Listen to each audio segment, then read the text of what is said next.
Assalamualaikum, jumpa lagi di channel Mistis TV. Pada kesempatan video kali ini, Mistis TV akan membahas mengenai cerita keris kesayangan dari Sunan Kalijaga yang bernama keris sengkelat.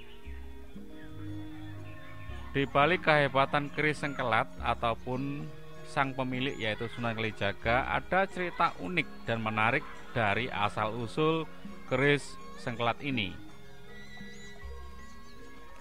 Namun sebelum saya mulai, saya doakan semoga pada hari ini kita semua diberikan rezeki yang berlimpah serta kesehatan oleh Tuhan Yang Maha Esa. Amin. Yuk kita lanjut ke cerita berikut ini. Sunan Kalijaga mempunyai seorang empu atau pembuat keris yang sangat disukai, yaitu Empu Supo Madrangi alias Raden Djoko Supo. Sejumlah keris sakti hasil karya Raden Djoko Supo yang melegenda antara lain keris Kiai Umyang, keris Kiai Tapak, keris Kiai Nogososro, keris Kiai Sengkelat, dan keris Kiai Carubuk. Raden Djoko Supo adalah putra Pangeran Sedayu yang juga dikenal memiliki keahlian membuat keris. Raden Djoko Supo mewarisi kemampuan ayahnya yang dikenal sebagai empu hebat dari kerajaan Majapahit yang hidup di sekitar abad ke-15. Raden Djoko Supo sebelumnya beragama Hindu, dan setelah bertemu serta berdialog dengan Sunan Kalijaga, kemudian memeluk agama Islam. Dia pun menikah dengan adik Sunan Kalijaga, yaitu Dewi Rosowulan. Di balik kehebatan keris sengkelat, berikut ini ada cerita unik mengenai asal-usul pembuatannya.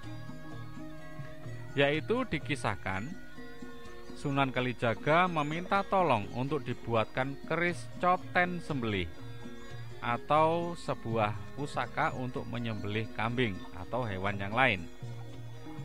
Lalu Sunan Kalijaga memberikan besi sebesar biji asam Jawa kepada Raden Djoko Supo atau Empu Supo Madrangi.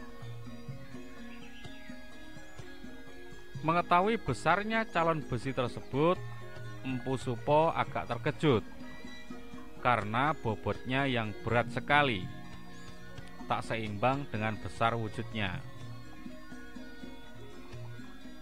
Dia tidak yakin apakah cukup untuk dibuat keris.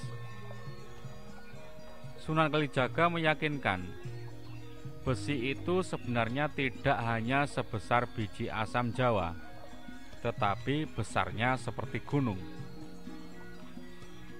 Kalau mungkin zaman sekarang itu adalah biji besi yang dari pecahan meteorit, bisa juga. Setelah menjadi keris dan diserahkan, Sunan Kalijaga kaget sekaligus kagum karena hasilnya yang melebihi perkiraannya. Semula dia hanya ingin dibuatkan pegangan lebay atau pusaka yang digunakan untuk menyembelih hewan kurban. Ternyata yang dihasilkan adalah keris yang indah. Keris dengan leluk 13 berwarna kemerahan itu diberi nama keris Kiai Sengkelat, artinya bersemu merah. Lalu Empu Supo diberi lagi besi yang ukurannya sebesar kemiri. Setelah dikerjakan, jadilah sebilah keris mirip pedang suduk atau seperti golok atau belati. Begitu mengetahui wujud keris yang dihasilkan, Sunan Kalijaga sangat senang dan dinamakan keris Kiai Carubuk.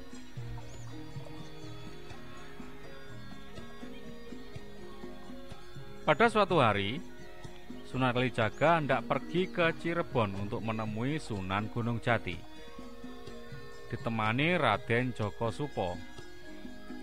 Ki Ageng Malanggati, Syekh Nur Samsudin, dan Ki Ageng Bantar Bolang, termasuk beberapa orang santri dan prajurit dari Demak. Saat Sunan Kalijaga melakukan sholat malam dan bermunajat pada Sang Kholik, di bekas tapak kakinya ditemukan besi pamor sebesar buah sawo.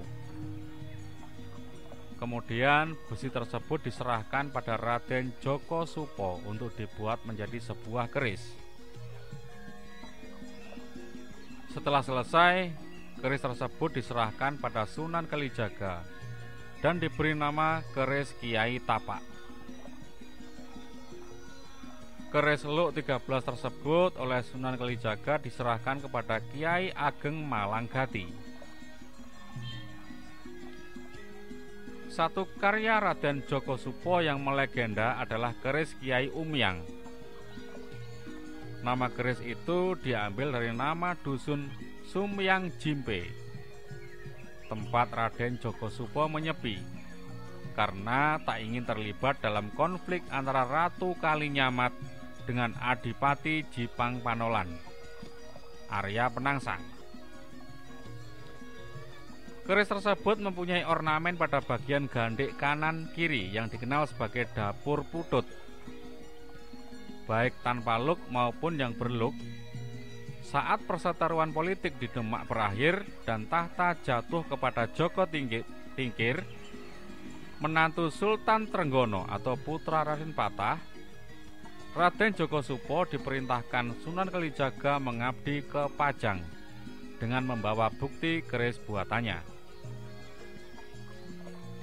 Raden Djoko Supo ke Pajang untuk mengabdi dan menyerahkan bukti sebilah pusaka.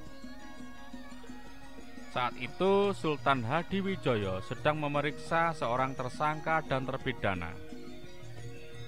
Dengan wasilah pusaka keris Sumyang Jimpe yang dibawa oleh Empu Djoko Supo, tersangka tersebut ngomyang atau bicara tanpa kendali, dan kasus tersebut selesai karena pengakuan dari tersangka sendiri.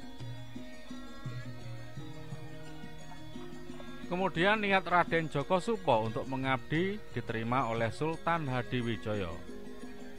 Bahkan dia dan keris pusaka miliknya diberi gelar nama yang sama, yaitu keris Kiai Umyang dan Empu Kiai Umyang.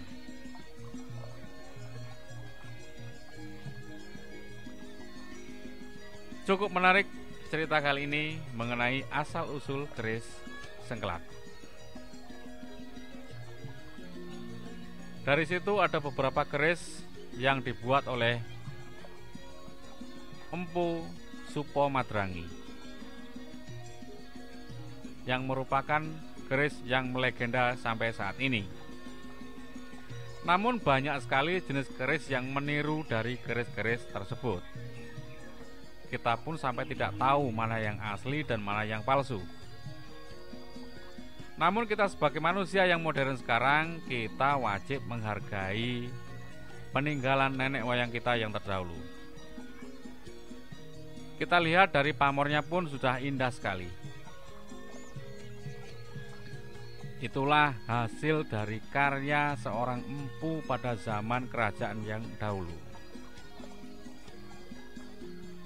Ya, cukup itulah untuk video kali ini. Semoga video kali ini bisa menghibur kita semua, sekaligus menambah sedikit wawasan kita mengenai keris Kiai Sengkelat.